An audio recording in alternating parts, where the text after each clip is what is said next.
when you're no longer a victim because you're choosing and you're taking personal responsibility for your outcomes, you have just found the secret to freedom.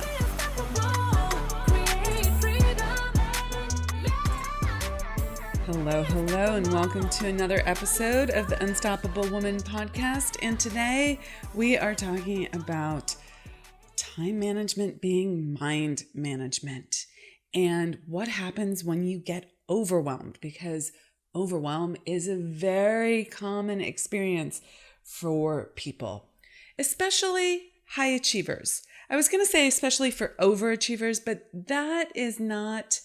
what does it actually mean to be an overachiever? What are you achieving over? You're a high achiever and you're going to keep being a high achiever, and that's excellent. Go for more, be successful, achieve at greater and greater levels. But there's not such a thing as overachieving unless you're comparing yourself to someone else. If you're comparing yourself to yourself, you're going to just want to keep being a high achiever. It's not over anyone or any other thing. So anyway, bit of a digression already at the beginning of the podcast. Go figure.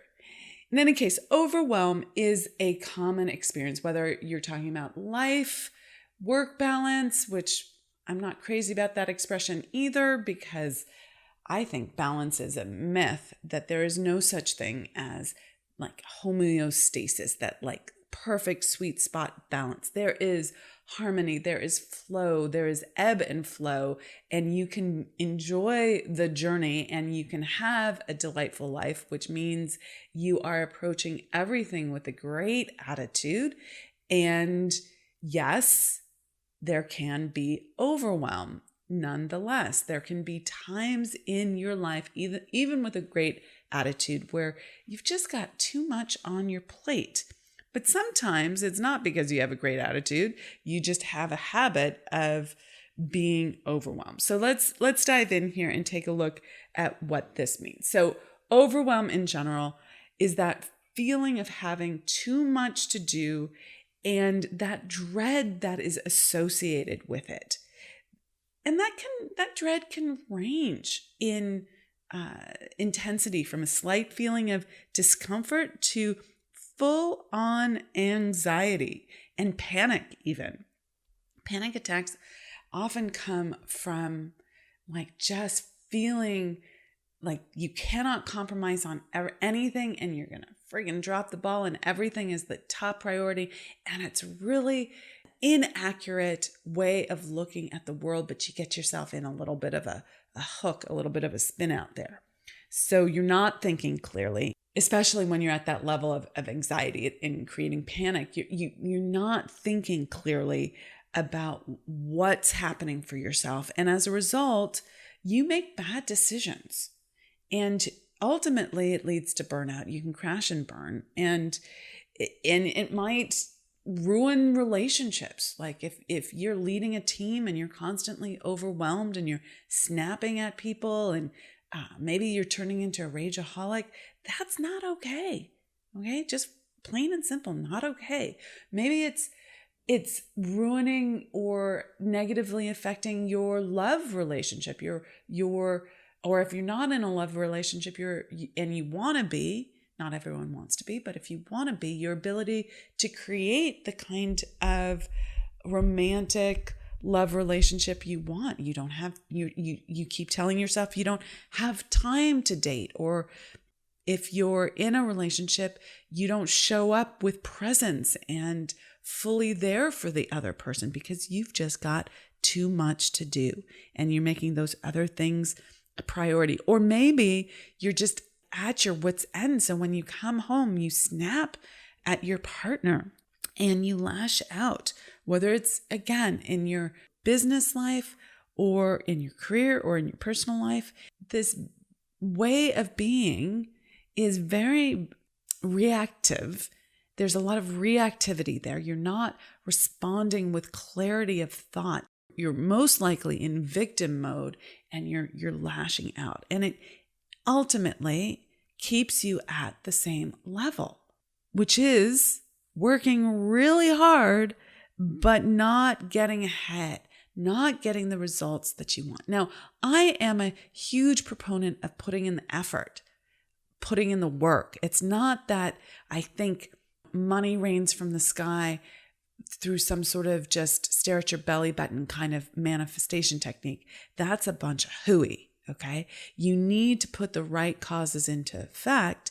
It can be easier than you thought possible. It can happen quicker than you thought possible, but you do need to take action. That's one of the key elements to creating what you want, manifesting what you want.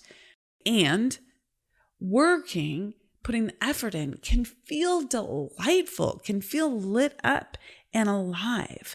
But if you're working hard and grinding it out, and you're in that overwhelm and there feels like that monkey is on your back and it's not producing the results that you want, though you might be caught in a loop, caught in a story that says you have to do it this way in order to get the results. I'm going to tell you that's not true. Overwhelm can really be an addiction. It's an addiction to busy. And worse than just an addiction to busy, it's an addiction to being a victim. Think about this. When you are in overwhelm, you are not the creative agent in your life that you need to be. Life is happening to you in this uncontrolled way. You are a victim of outside circumstances. And you're saying all of these things are happening to me rather than I make clear decisions. I choose how I show up. I create my life. When you show up with that level of thinking, that is a mental attitude, if you will start making different decisions and having different results. Overwhelm is a choice, guys. I know you don't want to hear that if you're feeling overwhelmed right now, but that is your key to freedom. Choice, your power to choose is your greatest power. And when you choose what you want, not what you don't want, and you set your life up for what you want, not what you don't want, you have the key to freedom. When you're no longer a victim because you're choosing and you're taking personal responsibility for your outcomes, you have just found the secret to freedom. So as it relates to overwhelm, you want to look at where you're saying you're a victim. Are you saying, I can't drop this because my kids need me to do it? I can't have someone else do that because my kids need me to be there. If everything is for someone else, by the way, I'm not saying don't show up as a great mother to your kids. You do want that. But if you're using the standard that you're setting for yourself, how much you have to do or how it looks like, what it looks like, as an impossible level of commitment, if you will. If say you want to be a great mother and you want to slay at business, but you're not willing to make a choice around having a great assistant pick up your kids after school and do some tutoring with them so that you can work an extra 3 hours. If you're saying that's unacceptable for me and I'm going to try and do my business at this level that needs these hours, but I'm not willing to adjust, you're going to be in overwhelm. But that's being a victim. You have to make a choice about how you're doing life. It's so important. So important. So this happens around kids. This happens around husbands and wives. This happens around parents. My parents need me to do things, right? This happens around clients. My clients need me to do things. My clients need me to jump through hoops. Or your partner in business. Or maybe it's something that you have chosen, but you're acting like a victim in relationship to it, like a new marketing initiative or a project or an event that you're putting on. And you're saying, I'm so overwhelmed by all of this. Or maybe there's multiple things coming into your life at once, but you've chosen them, but you're so overwhelmed. Like, for instance, you have new marketing initiatives, you've brought on new team members, you're putting on events. Oh, I have a few from my personal life.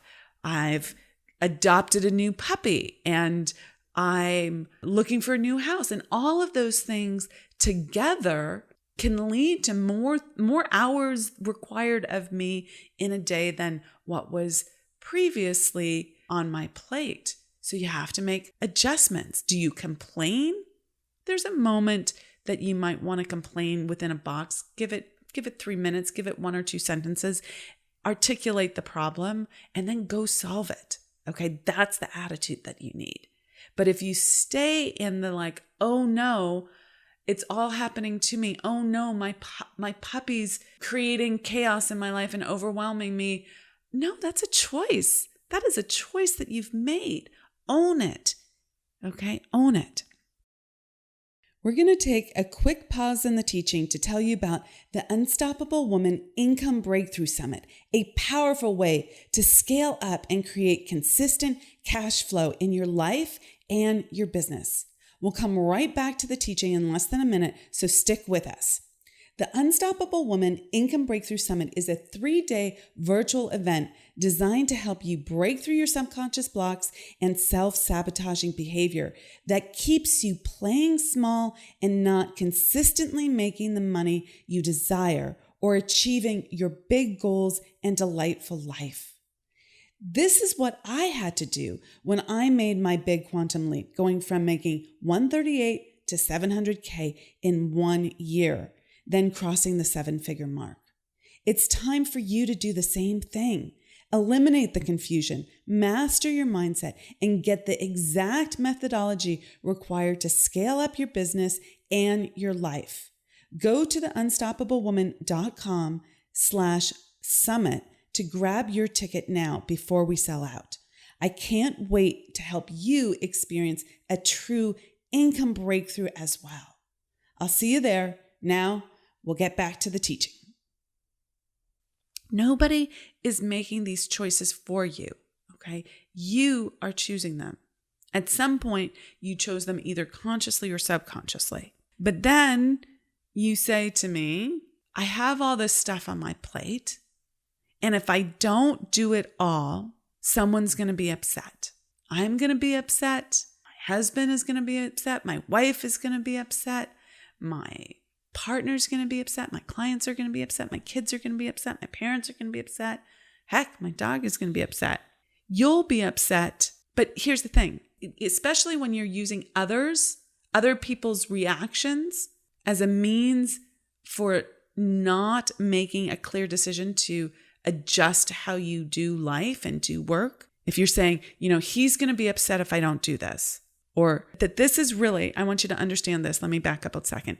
That when you're saying that, someone else is going to be upset that if I don't do this, therefore I have to do this and it has to look this way. That's an untruth. Now, on the surface, it might seem like, yeah, he's going to be upset if I don't do it like this. Boss is going to be upset. Husband, kid, whatever. But really, you'll be upset if he's upset. That's the truth. You're going to feel uncomfortable if he's upset. What if you didn't? What if it was fine if someone got upset and had their reaction, had their emotion? What if you could just experience it? Or you're saying that you'll be upset by not getting the outcome or the result that you want from doing this thing.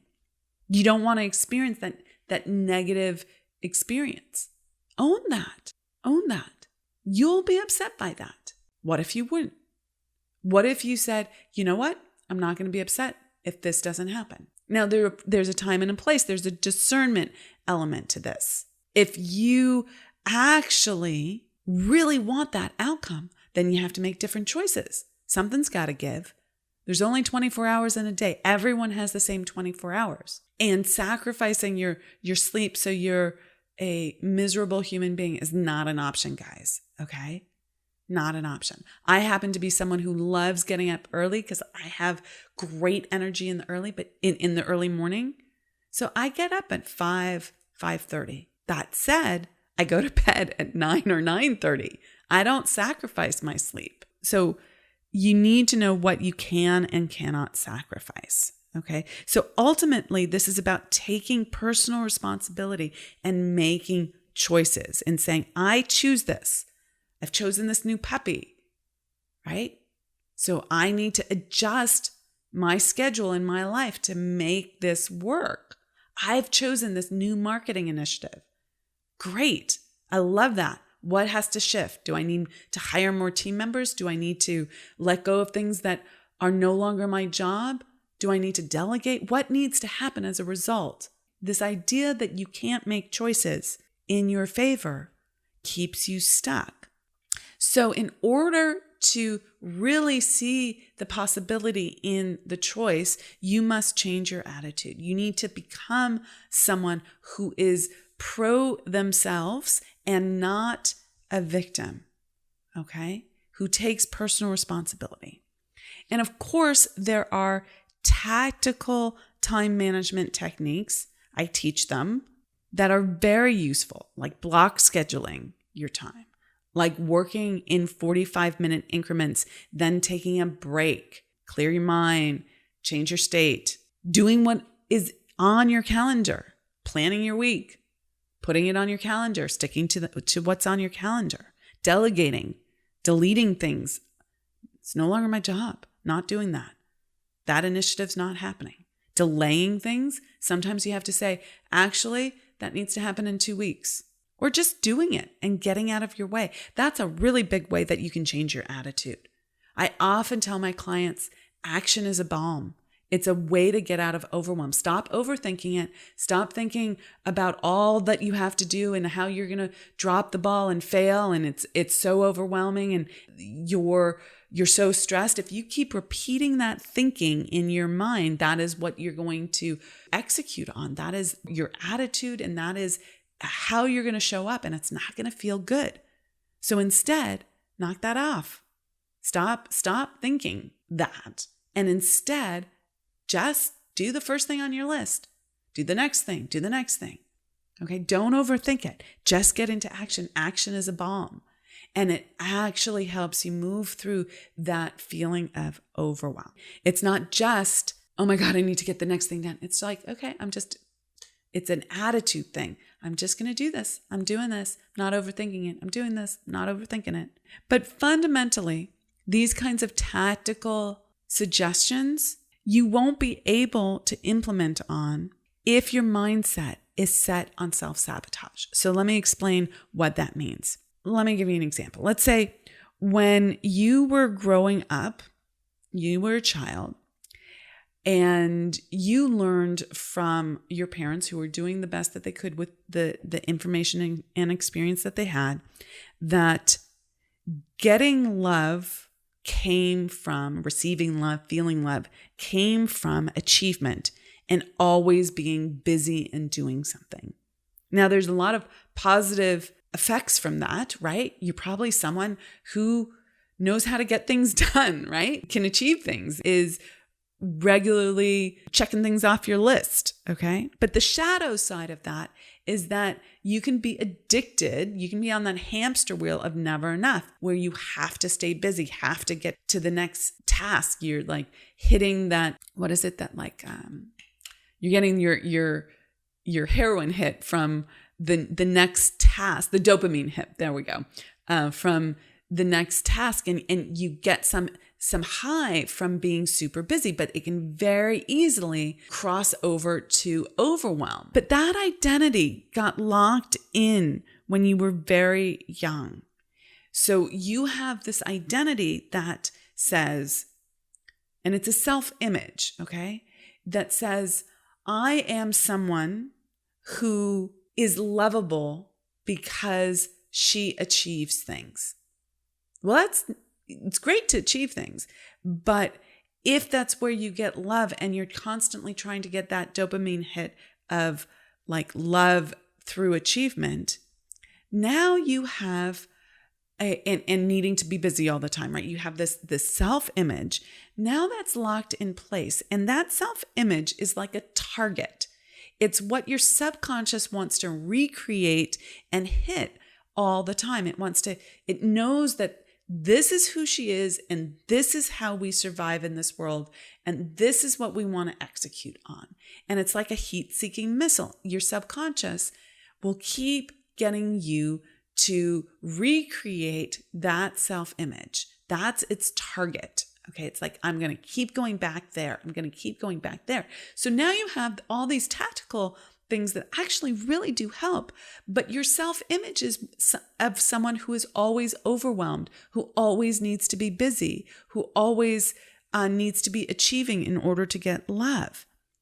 And you will continue to create overwhelm in your life in order to play out that self-image until you change that self-image. So you do need the tactics, but without changing the self-image, it's just going to be using willpower, which feels hard.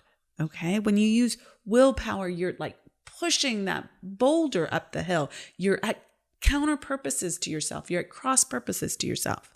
And this is a grind. Like if you're trying to change how you show up in relationship to time management, how you use your time, but you have an image of someone who's always behind the 8 ball, who never has enough time, who doesn't have enough time for herself, that doesn't have enough time for self-care, who always puts too much on her plate and never gets it done. Now, of course, there's always more. So that task list is always going to be growing every day, right? But are you someone who sets herself up for success and knows what can be done in a day and does it with ease and grace? Or do you always feel like you're behind the gun and struggling? This is a self-image issue. This is an identity issue. This is a subconscious programming issue. So in order to really have a magnificent relationship with time, because you cannot manage time, guys. Okay. Time, there's only 24 hours in the day. Time is time. You can't really manage it, but you can manage yourself in relationship to time. And that requires that you manage your self-image and change it to be someone who aligns with how you want to experience time. So what is the self-image, the identity that you need to create for yourself? That's your action step from this podcast. Okay, with that, I'm Amira Alvarez, founder and CEO of The Unstoppable Woman. Rock it out, be unstoppable, and I will catch you in the next episode. Thank you so much for joining us and for being a part of the Unstoppable Woman movement. I want to let you know that we've got a ton of free resources for you for scaling your business at theunstoppablewoman.com/free stuff. Please go ahead and check those out. And we'd also love your help in getting the message out. Share this podcast with all the unstoppable women in your life, your friends, your colleagues, your business besties.